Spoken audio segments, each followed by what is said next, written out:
Hello everyone, this is Harshita and welcome to Whiteboard। आज हम कर रहे हैं क्लास 9th का चैप्टर 9 ट्रायंगल्स। इसका हम इंट्रोडक्शन करेंगे इस वीडियो में। तो सबसे पहले देखते हैं कि कॉन्ग्रुएंस ऑफ ट्रायंगल्स क्या होता है। तो कोई भी दो ट्रायंगल्स हैं जो एक दूसरे के बिल्कुल एक जैसे हैं। मतलब आप अगर एक ट्रायंगल को फॉर एग्जांपल आप ये दो ट्रायंगल्स जो मैंने लिए हुए हैं, अगर इस वाले ट्रायंगल को और इस वाले ट्रायंगल को एक दूसरे पे ओवरलैप कर दें, एक दूसरे के ऊपर रख दिया जाए या फिर ये दोनों एक दूसरे पे ओवरलैप करें कि बिल्कुल एक जैसे हैं, तो इन्हें हम बोलते हैं कॉन्ग्रुएंस ऑफ ट्रायंगल्स। जैसे कोई भी फिगर्स है वो कॉन्ग्रुएंट कब होते हैं? जब वो बिल्कुल एक दूसरे के जैसे होते हैं, तो उनको कॉन्ग्रुएंट बोलते हैं। और ऐसे फिगर्स या फिर ऐसे ट्रायंगल्स जो कॉन्ग्रुएंट हैं, उनके साथ एक प्रॉपर्टी और आती है। ये होता है कि इनके जो करस्पॉन्डिंग पार्ट्स हैं वो भी इक्वल होते हैं। हम आगे डिस्कस करेंगे उसको हम CPCT बोलते हैं, corresponding parts of congruent triangles. तो देखते हैं पहले तो कॉन्ग्रुएंसी के लिए क्या क्या क्राइटेरिया सेट किए जाते हैं कि अगर दो ट्रायंगल्स हैं तो उनके पास क्या क्या चीज़ें उन्हें फुलफिल करनी चाहिए। तो फर्स्ट ऑफ ऑल, दो ट्रायंगल्स हैं, सपोज ये है, इसको मैंने नेमिंग कर दिया ABC और इसको नेमिंग कर दिया PQR। और कंडीशन कुछ इस तरह से है कि AB PQ के इक्वल है, हम लिख देते हैं AB PQ के इक्वल है, और एंगल B एंगल Q के इक्वल है, एंगल B एंगल Q के इक्वल है, और साइड BC जो है वो QR के इक्वल है। तो यहाँ पे देखिए क्या हो जाएगा, ये जो साइड है AB is equal to PQ, angle B is equal to angle Q, and angle side BC is equal to side QR। तो इस प्रॉपर्टी को हम क्या बोलेंगे, इस कॉन्ग्रुएंसी को हम बोलेंगे साइड एंगल साइड। एक साइड है देन इंक्लूडेड एंगल है फिर साइड है। ऐसा नहीं होगा कि सपोज ये है और एक साइड ये हो जाए, एक साइड ये हो जाए और एक ये एंगल आ जाए, इस तरह से नहीं होगा। इनकी इंक्लूडेड साइड लेनी पड़ेगी हमें, साइड एंगल साइड। ठीक है, तो इस केस में हम क्या बोलेंगे, बाय SAS क्राइटेरियन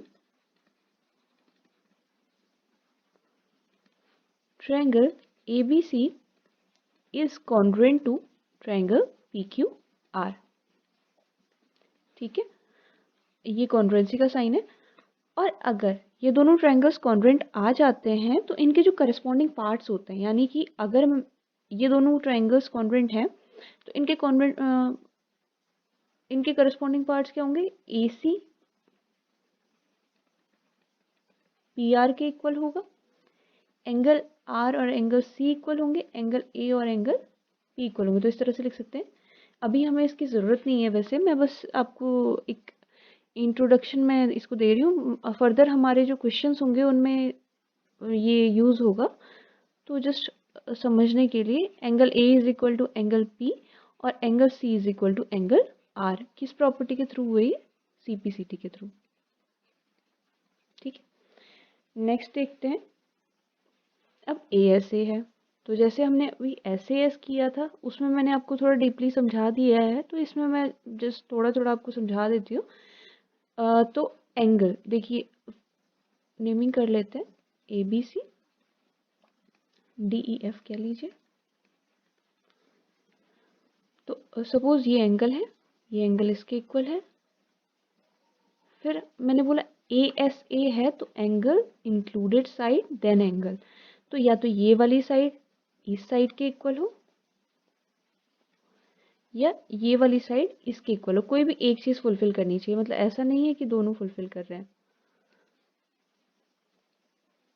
तो अगर इन दोनों में से कुछ भी एक फुलफिल कर रहा है, सपोज हमने बोल दिया कि जो AB है वो DE के इक्वल है, तो इस केस में हमारे पास क्या होगा, और ये आ गया एंगल B एंगल E के इक्वल। तो यहाँ पे हम क्या कहेंगे, angle A is equal to angle D, AB is equal to DE and angle B is equal to angle E। तो इस केस में क्या हो जाएगा, ASA से ये कॉन्ग्रुएंट हो जाएंगे। अब ज़रूरी नहीं है कि यहाँ पे हमें बड़े सिंपल सिंपल से डायग्राम्स दिख रहे हों और हमेशा हमारे पास इसी तरीके के डायग्राम आए कि इस साइड वाली, मतलब ये वाली साइड हमेशा इसी साइड के इक्वल हो। ऐसा भी हो सकता है कि सपोज ये है, ये वाली साइड इस वाली साइड के इक्वल हो, ये एंगल इस एंगल के इक्वल हो, और ये वाला एंगल जो है वो इस एंगल के इक्वल हो। तो इस तरह की कंडीशंस भी बन सकती हैं। हम क्वेश्चंस में देखेंगे, इनको क्वेश्चंस में डिस्कस करेंगे। एसएसएस में क्या होता है, देखिए एसएसएस में तीनों साइड्स इक्वल आ जाती है। मतलब अगर मैं इसको कहूँ पी क्यू आर और ए बी सी, तो इस केस में क्या हो जाएगा, सपोज ये साइड इसके इक्वल है, ये साइड इसके इक्वल है, और ये साइड इसके इक्वल है। तो इस केस में जो हमारी प्रॉपर्टी लगेगी या जो कॉन्ग्रुएंसी लगेगी वो क्या लगेगी, एस एस एस। तो हम कहेंगे अगर पी क्यू ए बी के इक्वल है, क्यू आर बी सी के इक्वल है, और पी आर ए सी के इक्वल है, तो हम कहेंगे by S S S congruency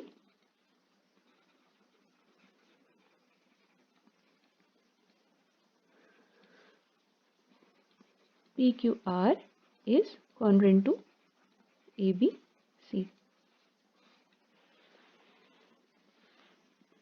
A S में क्या हो जाएगा, एक एंगल है, अगेन दूसरा एंगल है, फिर साइड है।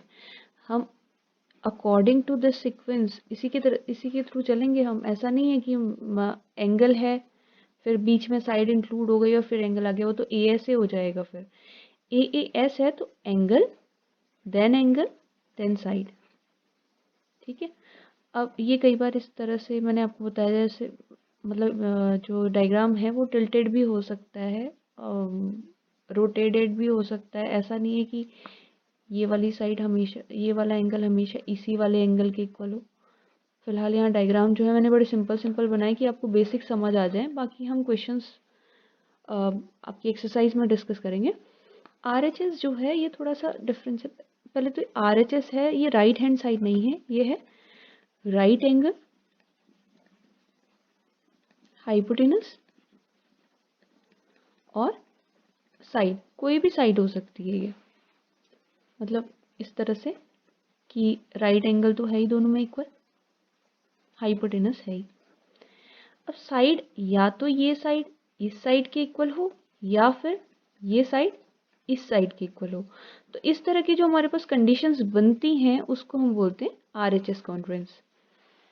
आई होप आपको इंट्रोडक्शन समझ आ गया होगा। नेक्स्ट वीडियोस में हम कवर करेंगे आपकी एक्सरसाइजेज और थ्योरम्स, जिन थ्योरम्स के बेस पे आपकी एक्सरसाइज है।